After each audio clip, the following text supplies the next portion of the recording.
Can the Blackhawks make it 2 in a row tonight in St. Louis? We'll preview the game next on CHGO Blackhawks.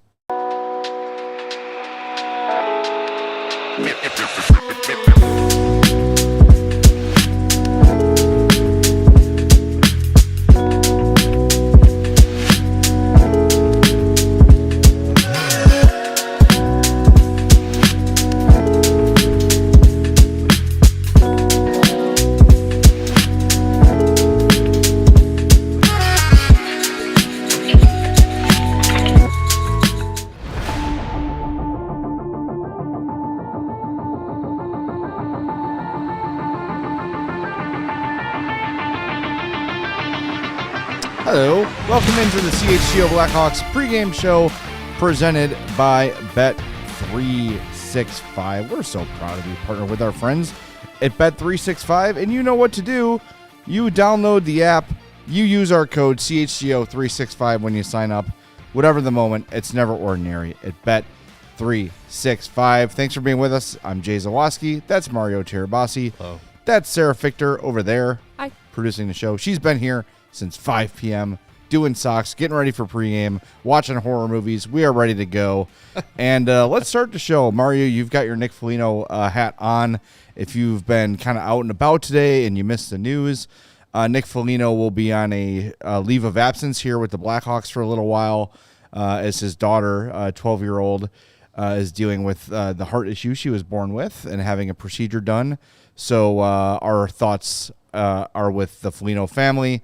Always scary when there's something medical with your kid, but they're in the right place. They're in the right city. They're with the right doctors, and I feel good that we'll have a really nice outcome with this whole thing, and we're hoping so. Yeah. All our best to the Folignos.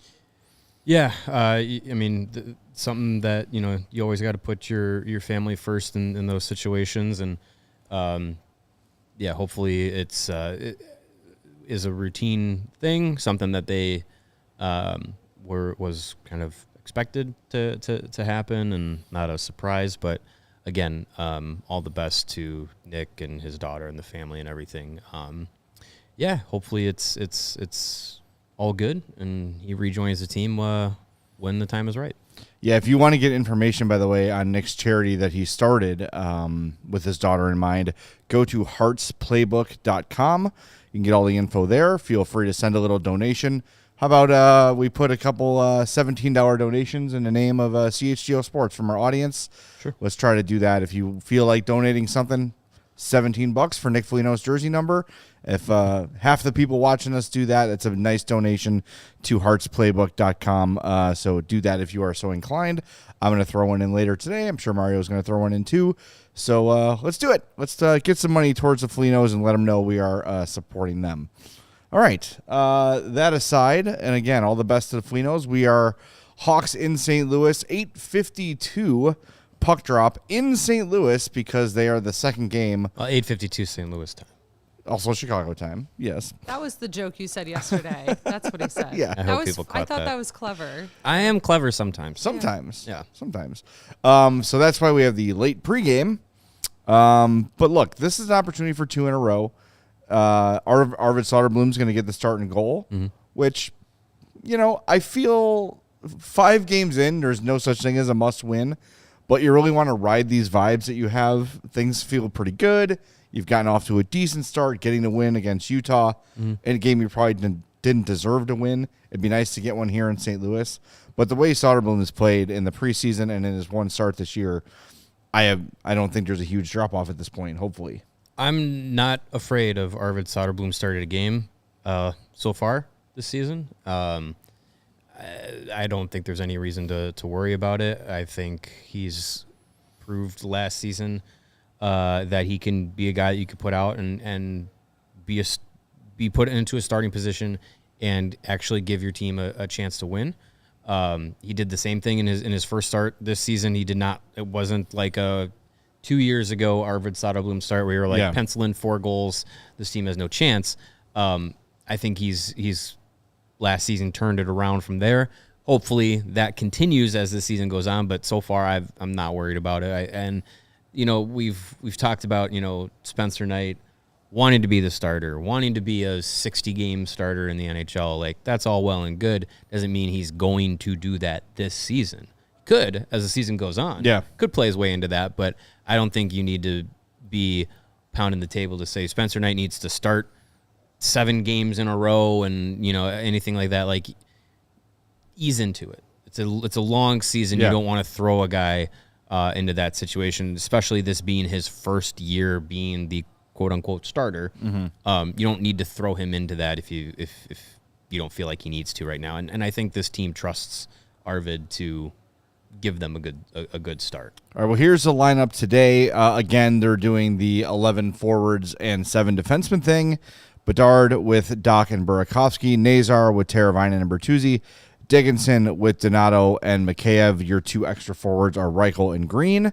And your D pairs are Vlasic, Renzel, Grzelcyk, Murphy, Kaiser, and Levshunov and Louis Crevier, if you want to call him the 7th, or Levshunov the 7th, or whoever the 7th.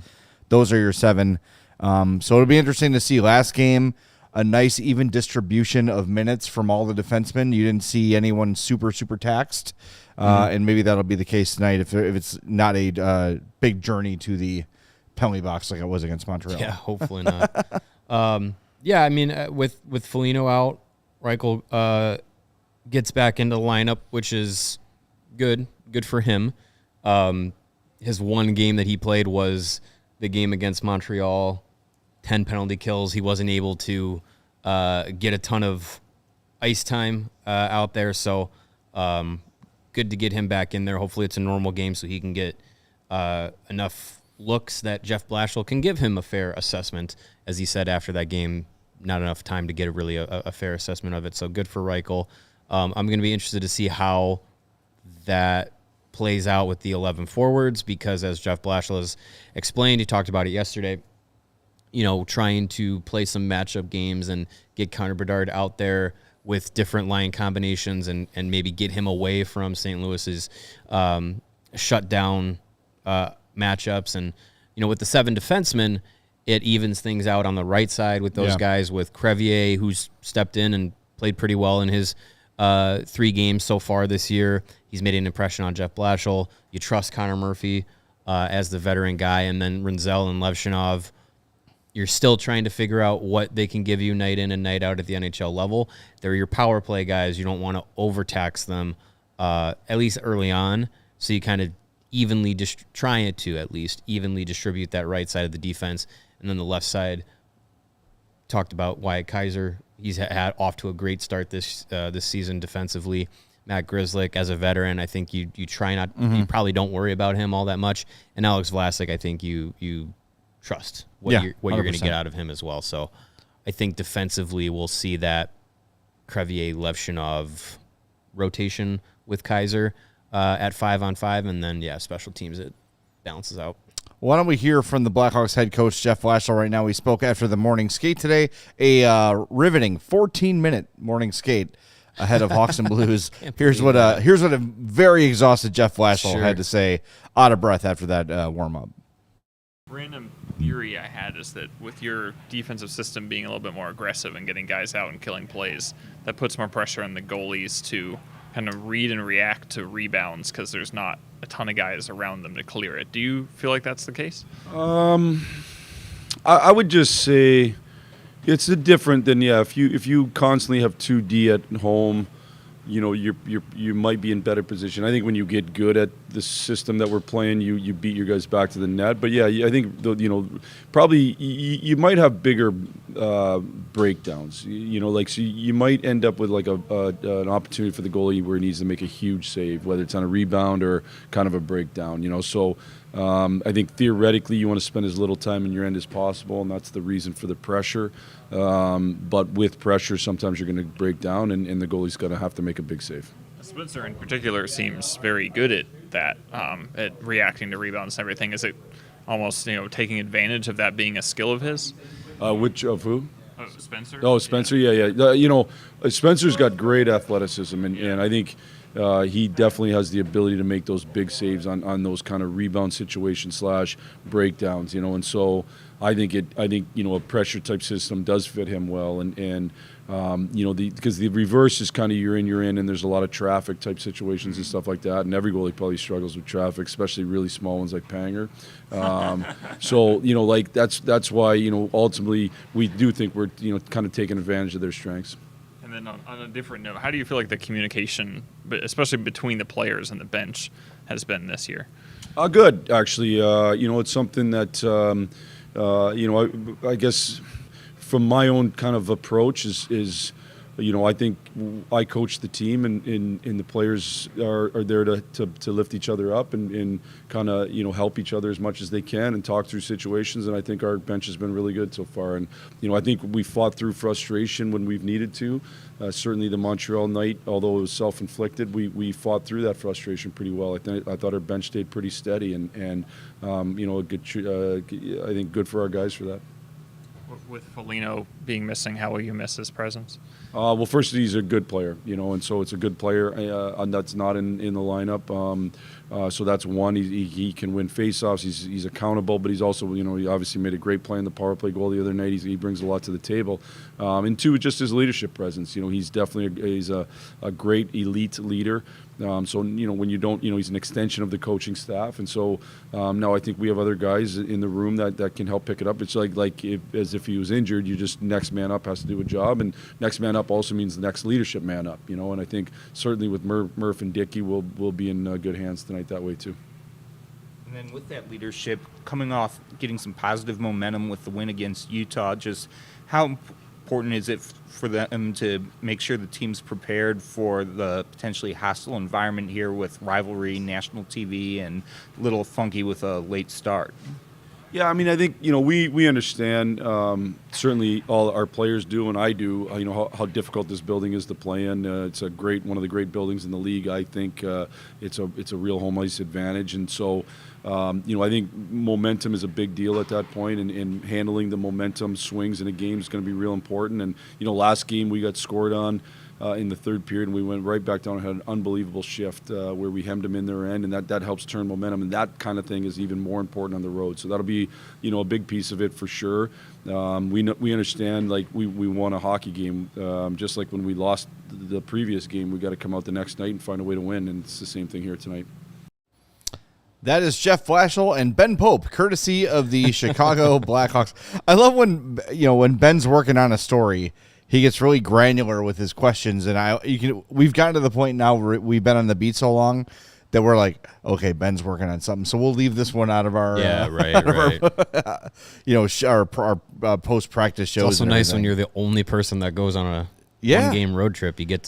I'm sure he gets to talk to a bunch of the players today. I hope he talked longer than they practice. I bet he's a vegan, right? Vegetarian. I don't know about well, vegan. He doesn't get to go to Joya's, which is the one reason anyone would ever go to St. Louis. One of the best sandwich shops in the country. It's a good thing when you stop by, go through St. Louis to get to better cities, stop at Joya's to get lunch, and then just keep going. Sure. Keep going to Louisville or Nashville or Florida, wherever you're going. Just stop at Joya's when you're in St. Louis. I'm trying to think. Don't worry about it. It's the South. St. Louis. That's all that matters. If you're going to Nashville, I don't think I would make a detour. I don't think from we went St. to Louis. St. Louis when we went to Nashville. I stopped in St. Louis on the way to Kansas City. That makes sense. And tried Joyous for the first time, and I was so I loved it so much that I called the one person from St. Louis that I like, Chris Ranji, and I said, "How did you not tell me about this place?" And he insisted he did, and he didn't. He's a liar and a jerk. Just the disrespect to Windy City hockey. I don't. He's here often enough. You've had your last, and he's gummy a Hawks bear. fan. He's a Hawks fan, so I'll say a Blues fan. How about that? St. Louis fan that I like. There we go. That's better. We got some super chats. We can get to those real quick, Sarah, if they're ready to go. Just one from Corey. It says, I just hope we get less than 6 penalty minutes from Arty tonight. I'll take over 6 if there's a fight. If he punches a St. Louis Blues player in the face repeatedly, I'll live with that in a minor. Sure, that's fine. Yeah, I'll live with that. Yeah, I'd like to think that the response game he had after being the scratch for the home opener. I think that I think that's what you wanted to see. You wanted to see the kind of game that he had on the Mikheyev goal. Taking a hit to make a play. That was commended by Jeff Blashill, and that's the kind of things that you want to see young players as they grow and develop their game kind of understand. Is not every play is going to be neat and tidy and clean and look highlight reel. Sometimes you're going to have to do things that don't show up on the score sheet or don't go more or less go overlooked by the fan base or the stat sheet or anything like that. Like making those small plays that can lead up to bigger things. Like that's part of the winning habits of hockey that Jeff Blashill is preaching. And it was good to see Arty have a game like that. And again, as we have this grand conversation with him, he's turning 20 in about 2 weeks. So it's still a very, very raw young defenseman. And the Blackhawks believe in him figuring these things out now in the NHL rather than, going to Rockford or anything like that. And I think that's something with Levshunov that I think there might be some misconception about amongst the fan base. I think a lot of people are perceiving how Blashill has handled Levshunov so far in an on-ice way. Saturday Scratch wasn't an on-ice thing. I think Saturday Scratch was a NHL mentality thing with Levshunov. I don't think it is he needs to figure out his game in Rockford and then come back to Chicago. I think it's he needs to learn the life of the NHL. And I think Saturday might have been part of that, part of the accountability, like the standard being set. Not saying he's got off-ice issues or anything. I just more of what a professional day in and day out NHL player is held to. See, that's interesting. I thought it was more about the play where he just kind of stopped playing because I forget what the situation was, but there was he took the penalty behind the play. Yeah, he had got the stick up and they called it. Penalties that you don't like. But the play was ongoing and he just sort of stopped playing. Mm-hmm. And I felt like maybe it was kind of a response to that. But yeah, I think, look, that's, and as Blashill said the day after that happened, or maybe it was the game after that happened, post game, he basically said, look, development doesn't just mean you play. There's way more to development than just saying you're on the ice, go figure out how to play, how to be a pro. Mm-hmm. And look, Arty's up against it too in the regards of very new at English, far from fluent. So the language barrier is there for him. So I think he's doing the best he can to figure out. I'm really glad that Wyatt Kaiser has taken him under his wing and has kind of made it his own personal, I don't know what you call it, his own personal assignment to take care of Levshunov and make sure that he's understanding where to be, that he's feeling communicated with and kind of coached on the side. And that's, you talk about leadership. That's Wyatt Kaiser showing leadership and saying, look, if this guy's going to be my D partner for the next at least 3 years, I want him to max out. Because even if you're looking at it cynically and saying, well, Wyatt Kaiser just wants what's best for him, and if Levshunov plays great, then it's going to look really good for Wyatt Kaiser. Cool, great. That's all, that's great for everybody, right? So sure, but I think he genuinely likes the kid, wants to get him to a level where he's comfortable, because I think everybody can see that when Levshunov understands what's happening and when he's fully immersed, when he's playing at his best, he is a difference maker. Even at 19, we have seen those flashes of, oh boy, when this becomes the norm, when this becomes the better part of 82 games, this guy's going to be a force to be reckoned with. And I think I hate to bring Kevin Korchinski and everything, because I'm not giving up on him by any means, but I think part of the reason that part of the fan base is soured on Korchinski a little bit is we saw him for a full year at the age of 19, and there weren't really those moments that jumped off the screen where you're like, oh my God, only a handful of players can do that, and he just did that. We haven't seen that. We have seen that from Levshunov a few times already. So it's, as I've been saying all along, it's going to be a roller coaster with him. You want to be on the incline more than a decline on that roller coaster when it really peaks out. But I don't want that aggressiveness coached out of him. I don't want him punished for taking a chance that maybe he shouldn't have. I just think you need him to use those instincts that got him to be the number 2 overall pick. It's a matter of reining it in and teaching the context of when to do it. Yeah. Beyond him, the other thing that we need to see in this game is more from Bedard and Nazar. Last game against Utah, they combined for 1 shot attempt. Yeah. I don't care not who ideal. the opponent is. I don't care what the situation is. Those guys have to create offense. They have to create chances. I think Connor Bedard should have 10 shot attempts every game. Find a way. That he's got to be more aggressive. He's got to be shooting. I like the way he started. 3 points in 4 games. That's good. I'm not trying to panic or anything like that, but the kid is at the age now where he needs to be a factor every night. Nazar the same. I'm confident they will be. But if they're going to go on any sort of winning streaks this year, 2 in a row, 3 in a row, maybe 4 in a row, they have to be factors every single night, and they weren't against Utah. I really want to see the 2 of them bounce back tonight. The good thing is, even though they weren't against Utah, they found a way to win. Right. And that's a silver lining to your point. But yes, you want Bedard and Nazar to be noticeable night in and night out, whether it's goals and points and all that, or if it's, the offense is flowing through them and they're making things happen. The 1 shot attempt between the 2 of them, you're not going to win many games that way.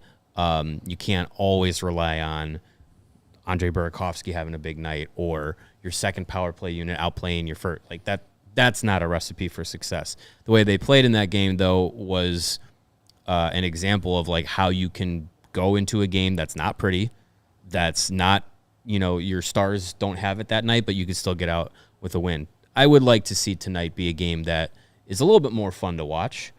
We're staying up this late to watch it. Yeah, Utah was a rough one, man. I'm glad they won, but you're on national TV. You want to put on a good performance, and you want to do it against a divisional rival. You want to be able to get your wins in division, because you just feel better about yourself beating a team that you're going to see multiple times, knowing and building that confidence of like, well, we have the recipe of what can beat you once. We can tap back into that and do it again. And yeah, I think as the season goes on, as you see, we've seen that second line with Nazar, Teravainen, and Bertuzzi. They played together a little bit last year. They've carried what they built late last season, carried that into this year. I think that line has been working really well. Tyler Bertuzzi, I think, for me personally, through the first handful of games of the season, I'm even though he hasn't been like consistently putting up points, every game has looked similar in that he is making things happen. Yeah. Keeping plays alive, making big effort plays. He's just a really solid start to the year for him. And then that top line with, Doc and Burakovsky and Bedard now. The first game that those 3 played together was really good. The second game, Bedard was not much of a factor, but you had Burakovsky come up with a big game as well, and Colton Doc, I think, can find his way through. So if those 2 lines with, centered by Nazar and Bedard, highlighted by those guys, if those can get working to a point where, if they're both clicking at the same time, great. But if one's not, you want to hope that the other is kind of picking up that slack so that that top 6 is where you're getting a lot of your like consistent play, and then your bottom 6 can kind of fill in the roles, and bottom 5 rather. They can fill in the roles that they need to, and you have the right types of role players in those positions that you don't necessarily need them to be the pick up the slack offensively, but they have the ability to do so when called upon. We got a few minutes left of the pregame show here. If you're joining us, I saw we had a couple first-timers in the show. We do pre-games for every road game. We do post-game for every game. And the days we're here in the studio doing live shows. Has this deal been extended? No, it is not, but I did see that there were some newbies in, and just so they know, we did just hit 90K. Yeah. And so we were having an exclusive diehard deal going on, but that's a chance check out our website, become a diehard at least. We have some merch coming in. Yep. Hopefully, fingers crossed, we have some new Hawks merch That'd be coming great. in. Fingers crossed. But we do have new trying. Bears merch. We have new Cubs merch for all your Chicago sports needs, or any all-city sports Had a couple needs. people popping into the Discord that just became diehards through that. Nice. Through that entry deal. So good to be here. Yeah, welcome. Be here. Always fun to be here. Always great to be a diehard. Helps us do awesome stuff so that you can consume more of the awesome stuff. Right. And just continue to build the community here at CHGO. Whether you're a Hawks fan or a Cubs fan or And you're for those both. wondering, we do not stream the game. Bears. That No. would be illegal. But we do. Yeah, we are not CHSN. We are not CHSN. We are CHGO, We're and often so confused for the them. only We're time here we first. really experience the games is either here at the studio, or if you guys are at the United Center covering the home games, or if we do diehard events or just events in Yeah. general, and we go do events at the suites or anything. We'll do watch-alongs now and again, too. Watch-alongs, yeah. So we Yeah. watch it with you, even though you can't hear the game here.